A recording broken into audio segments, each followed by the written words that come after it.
Bueno, señores, así es. Que no van a la fuente. Así es.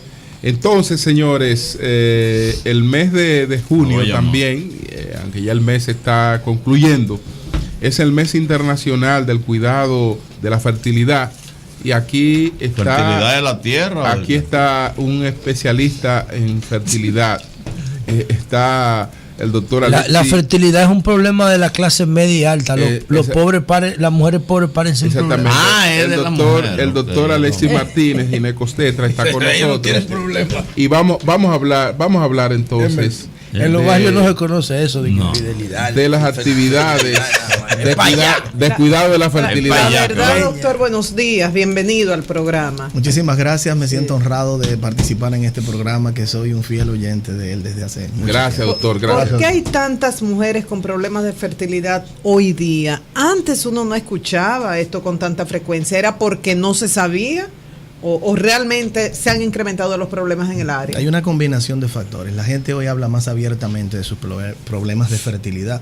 Y como dice José La Luz, realmente, aparentemente, uno tiene la sensación de que en la clase baja no hay infertilidad. En los barrios yo nunca he escuchado ese problema. Al contrario, a la mujer hay que decirle, no paran tanto. Pero usted dice que sí hay problemas de fertilidad en la clase baja. Lo que pasa es que el que es fértil se reproduce mucho y entonces opaca al que no puede tener hijos. Pero es un problema de todas las clases. En todos los niveles. Claro, lo que varía quizás son las causas de infertilidad en esas distintas clases sociales. Por ejemplo, una de las causas de infertilidad, por decir algo, son las infecciones que llevan a obstrucciones crónicas de las trompas, obstrucción de las trompas, en el caso de la mujer, y a problemas en la producción de espermatozoides en el hombre por infección. Entonces hay más problemas de infección por menos higiene y una serie de cosas en la clase más baja. Sí, entonces, quizás los problemas hormonales y de otro tipo corresponden más a la clase media alta y a la clase alta. Entonces, por otro lado, ¿y por qué los problemas hormonales? Mira, hay algunas circunstancias del mundo moderno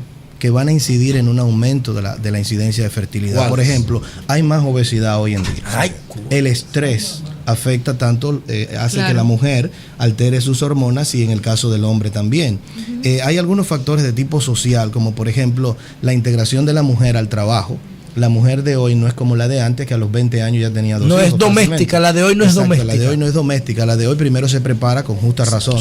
Luego comienza a trabajar, correcto, y va postergando la maternidad en una edad donde ella empieza entonces a querer tener sus hijos por encima de los 35, muchas veces por encima de los 40, querer tener su primer hijo. Entonces, obviamente, esa es una edad donde normalmente declina la fertilidad, porque en teoría, desde el punto de vista de la naturaleza de la mujer, a esa edad es que ella ya debiera de tener sus hijos y hasta nietos muchas veces, ¿no? Y entonces ella está recién queriendo tener. Entonces, obviamente, aunque esta mujer no tuviera un factor preexistente de infertilidad, ya su edad misma agrega un factor. Cuando se ven, doctor, hay casos donde una mujer puede tener un hijo, qué sé yo, a una edad determinada, y luego entonces, aún estando en edad fértil, se le hace muy difícil volver a concebir. Eso es lo que se llama infertilidad secundaria. Correcto. La infertilidad secundaria se puede deber a un problema que no existía y en el momento obviamente que fue fértil, y después ya sí existe. Cirugías que le hayan hecho, se le obstruyeron las trompas, tiene una nueva pareja,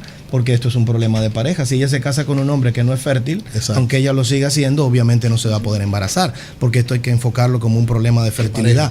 Y lo último, María Elena, para contestar tu pregunta, es que hay algo de la vida moderna hoy en día también que es un factor social, es el alto índice de divorcios. Mujer que tuvo sus hijos a la edad de 20, 25, 30 años y resulta ser de que a los 42, 43 se divorcia. Entonces tiene una nueva pareja a la cual quiere darle hijos también, pero ya ella no es fértil. Entonces tiene que hacer uso de métodos de reproducción asistida para poder ¿Asume el médico que trabaja con esta especialidad la responsabilidad de advertir a la paciente o a la pareja que existe la posibilidad de embarazos múltiples en caso de una reproducción asistida? Todos hemos visto en los periódicos casos de personas muy humildes con trillizos, cuatrillizos, quíntuples, y había un método de ovulación. reproducción asistida. Realmente no solamente eso, o sea, el médico está en la responsabilidad de informar al paciente no solamente los riesgos de su tratamiento, sino decirle que el tratamiento no es perfecto. No le podemos prometer un embarazo a nadie si el dador de la vida es Dios. O sea que nosotros no somos dioses. Nosotros vamos a hacer lo que esté en nuestras manos para corregir un problema que sea torcido.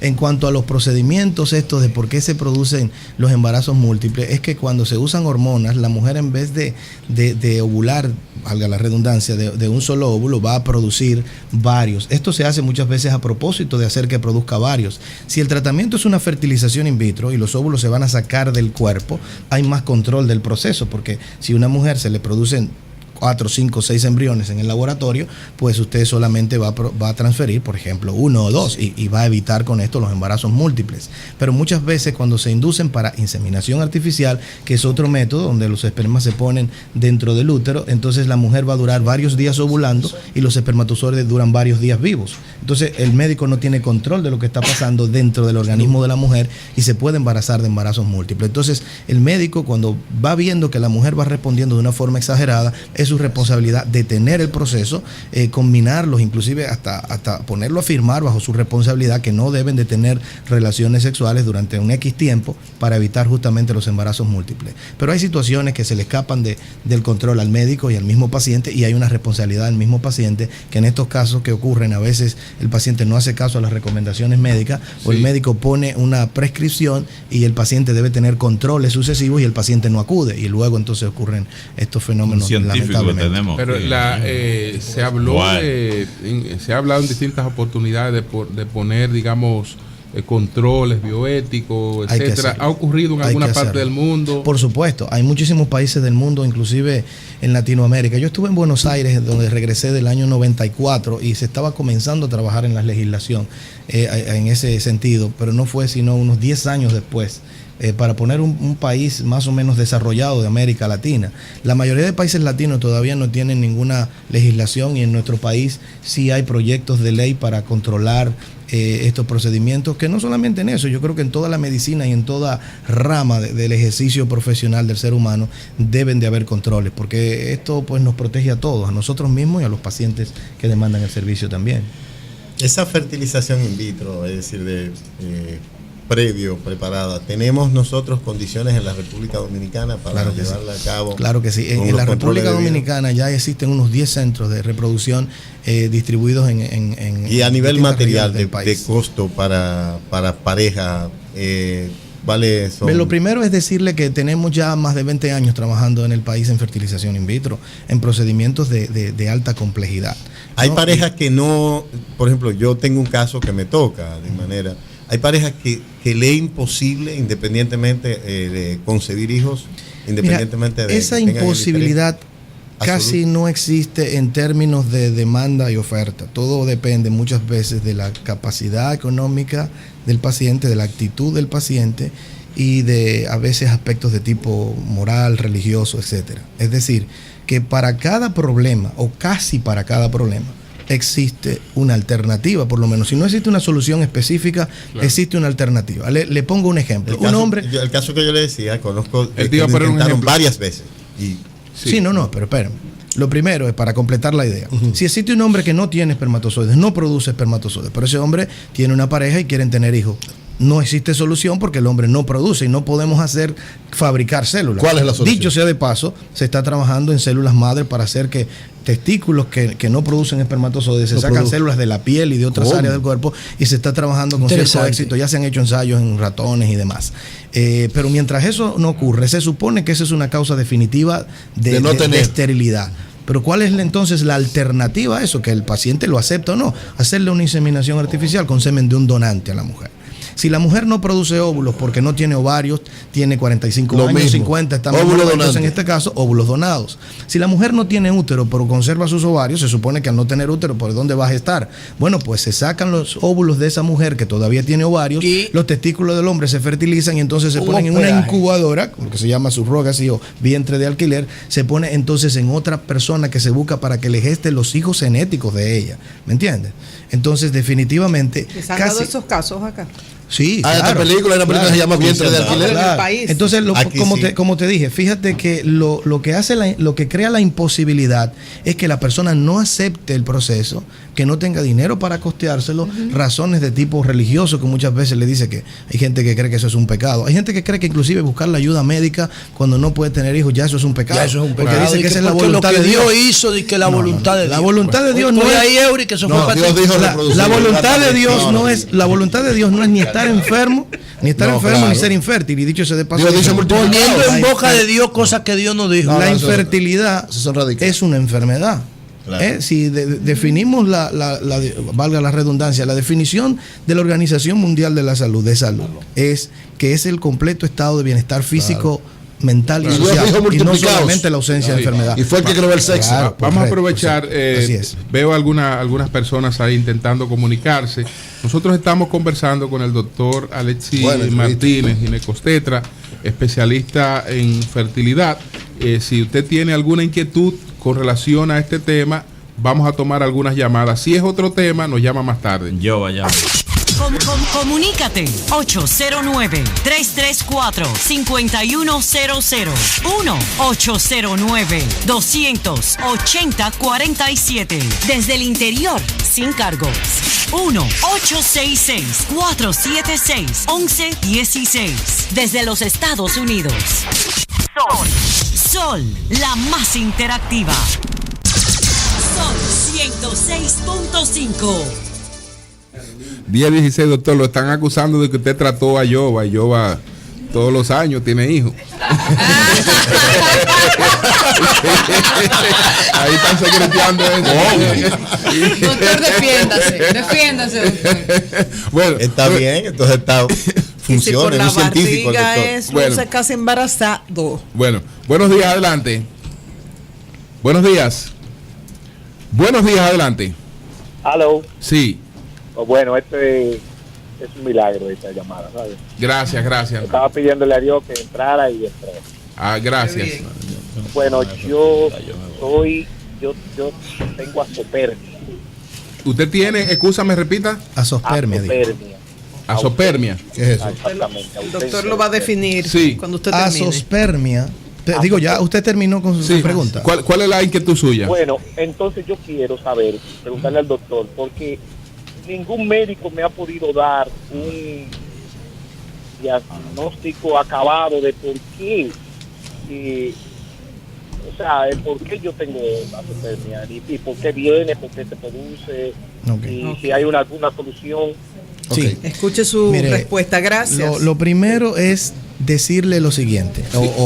Nos explica a nosotros qué consiste y al país en qué consiste la asospermia. Lo que se llama asospermia significa la ausencia de espermatozoides en el semen. Okay. O sea, si a un hombre se le toma una muestra de semen por masturbación y al observar en microscopio no se ven espermatozoides, esto se llama asospermia. Sí. Ahora bien, la asospermia puede ser de dos tipos. Los espermatozoides se producen en el testículo, ¿no? Sí. Pero después de ahí tienen que pasar por una serie de canales, ¿no?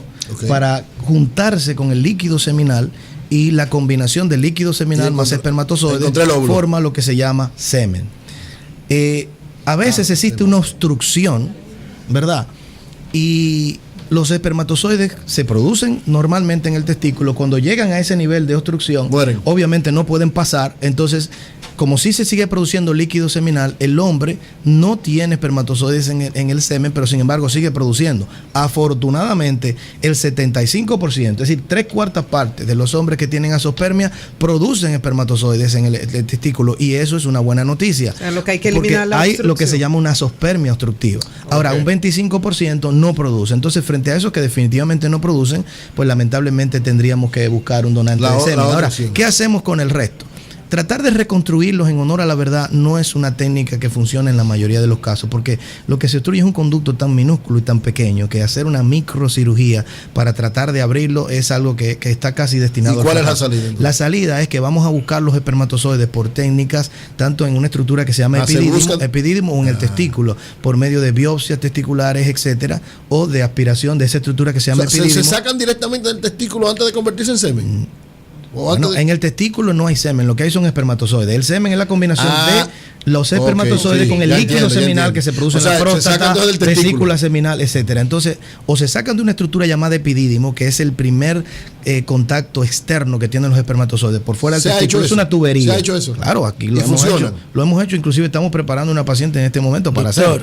¿Qué hacemos? Tenemos que sacar los óvulos fuera del cuerpo de la mujer y obtenidos así los espermatozoides del hombre, entonces tenemos que inyectarlo dentro del óvulo. Esta técnica se llama ICSI. Es una variante de la fertilización in vitro, donde por medio de una microinyección ponemos el esperma dentro de los óvulos. ¿Por qué tenemos que hacerlo así? Porque los espermatozoides que se obtienen del testículo o del epidídimo no tienen capacidad de fecundar, de fertilizar, es decir, de entrar por sí mismo porque no tienen movimiento. Entonces hay que ayudarlo. Pero su genética es buena, porque si no fuera así, ningún procedimiento de esto diera resultados. O sea, pueden embarazar. Una vez dentro del óvulo, puede desarrollarse la fusión de los núcleos en material genético y dar como resultado un ser humano. Es decir, que hombres que antes no tenían, hace 25 años, no tenían ningún tipo de posibilidad, pues hoy con esta técnica. Hay otras inquietudes, pero bueno. Sí, yo quiero que usted nos hable un poco de la vasectomía. ¿Cómo la sociedad dominicana precisamente aborda este tema? Esto está muy asociado con lo que he venido hablando. Primero, la vasectomía es una técnica de esterilización quirúrgica, entre comillas, permanente. Así como la mujer se cortaba las trompas antes y después se puede arrepentir. Se las amarraba. Exacto, no se amarren o se corten, es la misma cosa. Eso la gente ha quedado con esa, a todo el mundo le cortan. Lo que pasa es que antes se ponía una especie de anillo, se llama anillo de Jung, en la década de los 60, y a veces se zafaba, pero a todo el mundo que se le prepara hoy se le corta. Entonces, la solución para la mujer es o recanalizarle las trompas o hacerle una fertilización in vitro, porque como en las trompas que ocurre la unión de ambas células, ya que no puede ocurrir dentro del cuerpo, se sacan las células de fuera del cuerpo o se pueden reunir. En el caso del hombre, de la vasectomía, como el conducto es más pequeño, también en teoría se podría hacer lo mismo y reconectarlo. Pero acabo de decir que la reconexión del vaso deferente, que es lo que se corta, por eso se llama vasectomía, no tiene muy buen resultado. Entonces la técnica sería hacer lo que se llama la punción del epidídimo o del testículo. Exacto. Porque al hombre que se le practica una vasectomía, lo que se le provoca a propósito es una azospermia obstructiva. Okay. Es mejor buenos días, hacerlo adelante. por ahí. O sea, el mismo procedimiento anterior. Vamos a escuchar. Buen día. Buenos días. Adelante. Buenos días. Sí, adelante. Me gustaría, tengo una inquietud y quisiera que el doctor me oriente al respecto del tema. Sí. Adelante. Sí. Buenos días. Sí, buenos días. Sí. Sí, tengo una inquietud. Y me gustaría que... ¿Cuál es la inquietud? Sí, primera es que saber dónde yo debo ir. Yo tengo 42 años de edad y mi pareja quiere que yo tenga un hijo. Entonces yo tengo mis trompas cortadas. ¿Dónde hacen esas operaciones que ustedes hablan y el costo? ¿Y de cuántos años la pareja, por curiosidad? Mi pareja. Sí. 42 años. Igual. Pues está bien, dos muchachos. Mire, cada caso hay que valorarlo de manera particular, porque no todo el mundo califica, por ejemplo, para la cirugía. Cuando una mujer ya pasa de 38 años, por ejemplo, y se ha preparado, la fertilización in vitro es la técnica correcta a aplicar. Solamente si la mujer es joven o todavía relativamente joven, entonces que se puede embarazar con facilidad si es que tiene un hombre fértil, entonces uno aplica la técnica de la reconstrucción. Si la mujer tuviera, suponte... ¿Hasta qué edad usted considera la mujer joven? No pregunte eso, doctor. No, eso es vital, doctor Alexis. Para esos fines. 55 para abajo. Resérvese esa respuesta, doctor. En sentido, yo lo puedo responder. En sentido general, sí. Si la mujer tiene menos de 40 años, podría optar por la cirugía, aunque lo ideal es que si pasa de 35 ya se acceda a la fertilización in vitro. Pero si por motivos económicos u otras razones quiere hacerse la cirugía, siempre y cuando sus ovarios funcionen bien y tenga un hombre capaz de embarazarla, puede acceder a la cirugía. Ahora, cuando pasa de 40, definitivamente debería de ser la fertilización in vitro. Sí. Existen muchos centros en la ciudad de Santo Domingo, Santiago, una última inquietud por aquí. Usted puede buscar para su ayuda. Buenos días, todas las líneas llenas, pero solo podemos tomar una. Buenos días, adelante. Bueno. ¿Siguen estos métodos tan caros como antes? Uno escucha un minutito. Bueno, voy a hacer la pregunta después. Adelante. Sí, adelante. Sí, buenas, doctor. Yo quería preguntarle. Yo tuve en una ocasión varicoceles. El doctor me dijo que uno podría quedar infértil si eso se empeoraba. Yo me operé, pero ¿puede volver a surgir la varicoceles? Varicoceles. La varicocele, primero déjenme decirles lo que es. Es la presencia de varices que son venas dilatadas y tortuosas a nivel de los testículos. Entonces, esto hace, si la circulación es tortuosa, hace que se acumulen sustancias metabólicas de productos de desecho, la temperatura aumenta en el testículo, y si es bilateral y de cierto tamaño, puede afectar la fertilidad del hombre. No necesariamente. Muchas veces los hombres se operan y están igual o peor después de la cirugía. Solamente alrededor del 50% es que va a mejorar. Hay parejas que dicen, tú ves esa niña, varios millones de pesos tuvimos que invertir para lograr eso. ¿Siguen siendo tan costosos estos procedimientos? Esa pregunta ya me la hicieron otra vez y no la contesté. Miren, realmente los procedimientos de reproducción asistida, los de alta complejidad y los tratamientos de fertilidad no necesariamente tienen que llegar a reproducción asistida, solamente un 25, un 30%. La mayoría se pueden resolver con métodos simples, pero aquellos que necesitan ya de alta complejidad definitivamente van a ser costosos, no inalcanzables. Pero quiero aclarar algo. Por ejemplo, en el caso de la fertilización in vitro, es un proceso que en sí mismo él puede dar per se varios intentos. Por ejemplo, si nosotros logramos, si la mujer responde bien y logramos sacarle, suponte 15 óvulos, y de ahí se producen 10 embriones de buena calidad y le transferimos 2, hay 8 que se pueden congelar y mantener sus condiciones biológicas, y si la paciente no se embaraza mediante las descongelaciones sucesivas, la misma paciente, sin tener que pasar y pagar por todo el proceso, puede tener un par de intentos más. ¿Y la alimentación? Es lo primero. Y lo último que tengo que decir es lo siguiente. Mira, las personas se encuentran costosos estos procesos, que no son los más costosos dentro de la medicina. Hay ciertas cirugías cardiovasculares, neurológicas, plásticas, etcétera. Hay ramas de la medicina que son mucho más costosas que la medicina reproductiva. Es cuanto tengo que decir. Un hijo no tiene precio. Mientras la gente está gastando y no ve resultados, se lo encuentra costoso. Pero cuando tiene resultados, se le olvida dice todo. Como el refrán, barato me lo hallo. Mira, una preguntita la alimentación, ¿qué tipo de influencia puede tener? Mire, los dos extremos de la alimentación, la mala alimentación, la desnutrición en la mujer y la obesidad, ambos extremos pueden ocasionar problemas hormonales y de ovulación en la mujer, definitivamente. ¿Y en la calidad del semen? En el caso del hombre también. Y muchas veces la obesidad está asociada a la diabetes, que es una enfermedad terrible desde el punto de vista de provocar infertilidad. Pero si se controla, pues puede ser manejable. Una preguntita final. Ahorita cuando hablábamos de la edad cronológica de la mujer, ¿puede ser que una mujer de una mayor edad cronológica esté más joven para parir que otras que tengan una menor edad? Y al revés también. Hay mujeres de 25, 27 años que tienen lo que se llama menopausia prematura y están como si tuvieran 50. Y sin embargo hay mujeres de 45 años que usted ve, le hace un perfil hormonal y usted dice, bueno, este es un perfil que corresponde a una mujer de 10 años menos. Y en el caso de los hombres, las mujeres, usted dice, después de los 40 ya empiezan... En la selva no hay abuela. Los hombres... Los hombres tienen la capacidad de... No quiere decir que todos los hombres tengan esto, pero el hombre puede producir espermatozoides mientras vida tenga. O sea que un hombre de 75, 80 años... Por eso mi abuelo con 75 tuvo... Así es, pero la mujer no. A la mujer Dios le ha puesto un freno por misericordia. Pues imagínense una señora de 75 años que está embarazando. Claro. Eso fue Sara, porque la gente vivía... Sara por un mandato bíblico. Exacto. Gracias. Tenía una misión. Exacto. Gracias al doctor Alexis. Oye, qué bien, muy bien. Un aplauso para eso. Debe venir frecuentemente. Y muy buen comunicador. Excelente. Estas científicas se quedaron. Muy didáctico. Para no agredir. Muy didáctico. Pues cuando ustedes quieran. Muy bien. Pues gracias, doctor. Cambio fuera. Doctor, ¿por qué?